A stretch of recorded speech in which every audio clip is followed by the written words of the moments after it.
Hey everyone, it's Gamefruitpulp, and welcome back to another episode of our Minecraft Home Run Derby showcase, showcasing the really awesome map made by the Misfit Society on Minecraft Bedrock version of the game.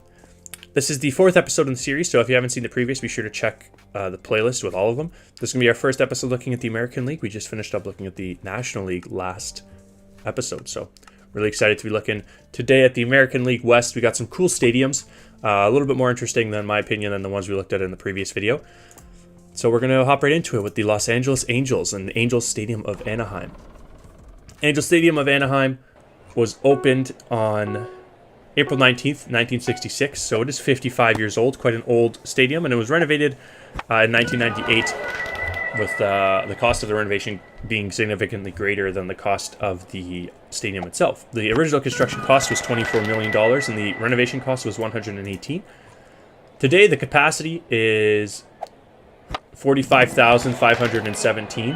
When it originally opened, the capacity was 43,000, but for baseball, it was 64,000 until 1980. So a really, really large stadium, and I believe they actually reduced the size of a lot of these stadiums. If you look at the older ones, the capacity is a lot larger, and I think they did that because they wanted to have a sold-out stadium. They don't want to have a half-empty stadium every night. In addition to the Los Angeles Angels, the Los Angeles Rams actually played there for quite a few seasons, which is their first football-baseball mixed stadium.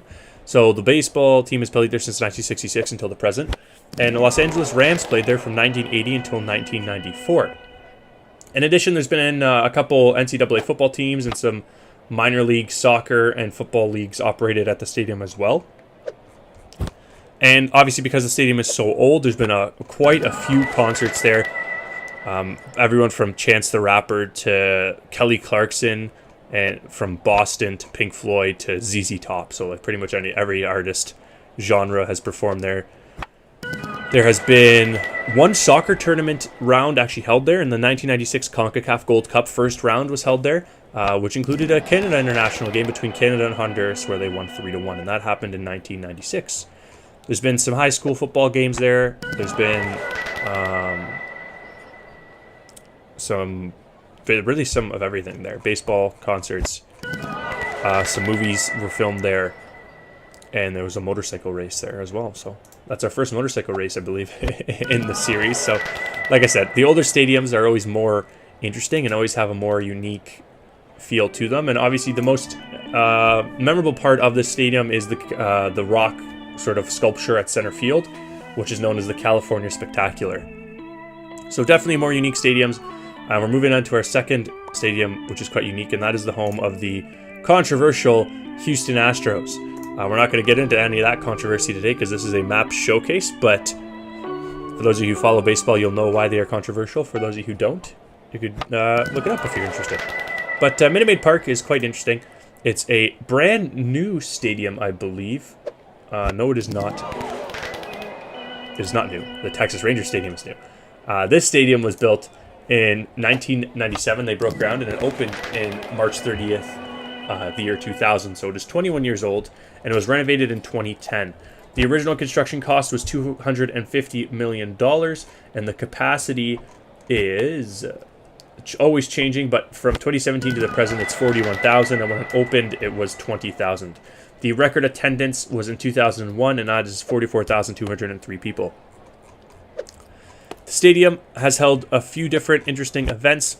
It held a CONCACAF Champions Cup quarterfinal between Club America and Portmore United, which is a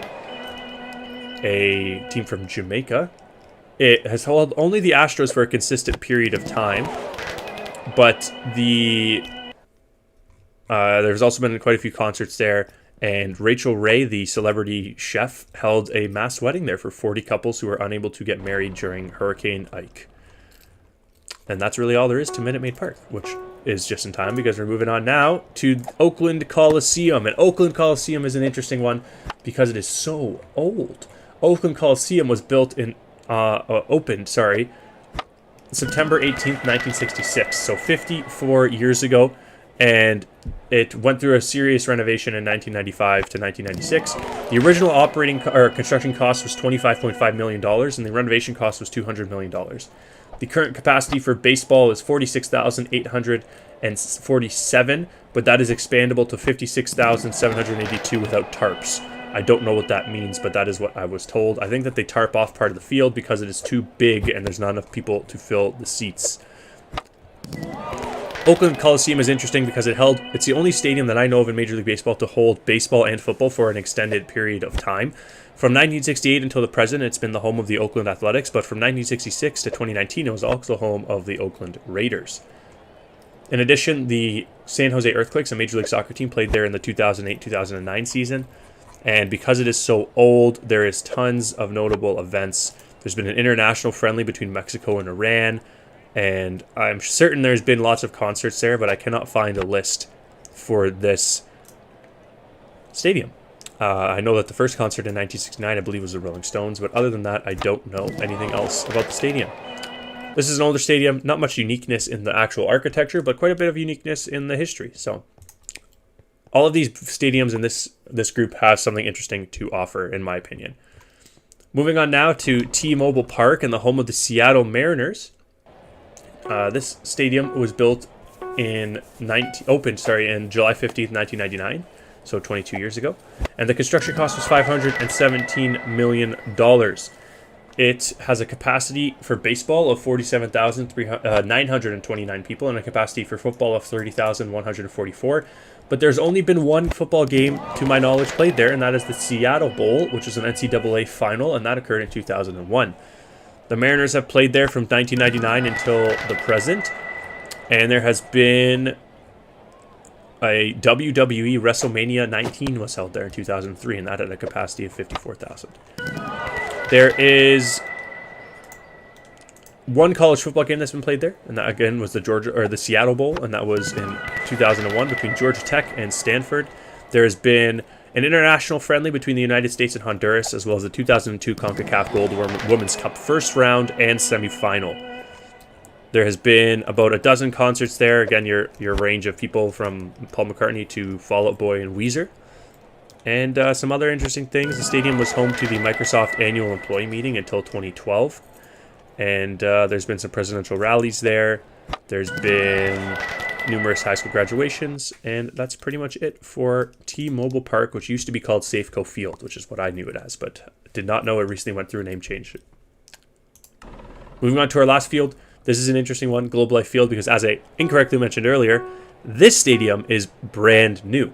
It opened in May 29th, 2020, and that was for a high school graduation. It broke ground in 2017, but was obviously delayed in opening because of the pandemic.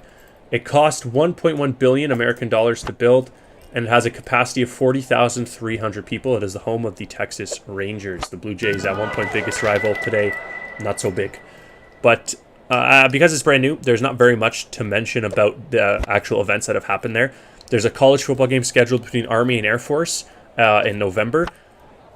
And the first event, like I said, was a high school graduation there. There has been one no-hitter thrown at the park already in its 1 year history of existing with Major League Baseball, and that was on April 9th, 2021 by Joe Musgroves of the San Diego Padres. One interesting thing, since we have some more time to talk about the actual building rather than the history and what's played there, because there isn't really any history, is all of the dimensions in the park pay homage to the Rangers' history and honor the team's retired numbers plus key seasons in the team's history. The left field line is 329 feet in honor of Adrian Beltre, who retired wearing number 29 with the Texas Rangers. There's quite a few other ones. The only other real notable one that I think is worth touching on for the average follower of either baseball or Minecraft is that from the distance from home plate to the backstop, which is the wall behind home plate, is 42 feet, in honor of Jackie Robinson, who of course is the first African-American player to play in Major League Baseball, and he broke the color line when he started at first base for the Brooklyn Dodgers. So obviously a really historic and important person for not only baseball history, but American and really world history as well, and it's nice to see them honoring him with that. And that is going to be it for this video. Like I said, some really awesome stadiums in this video. I think this might be the best group so far that we've looked at. All of them have some unique stuff, some nice cool retractable roofs, a brand new stadium. But that is going to be everything for this video. We're going to be moving and shaking, going to the next American League division in the next episode. But if you're new to the channel and you enjoyed, be sure to hit that subscribe button. If you're a returning viewer and you enjoyed, be sure to leave a like and share the channel with some of your friends. I'm going to leave you with Take Me Out to the Ball Game, as I always do. Hope you guys enjoyed. My name is Gamefruitpulp, and I'll see you guys all next time. Have a good one.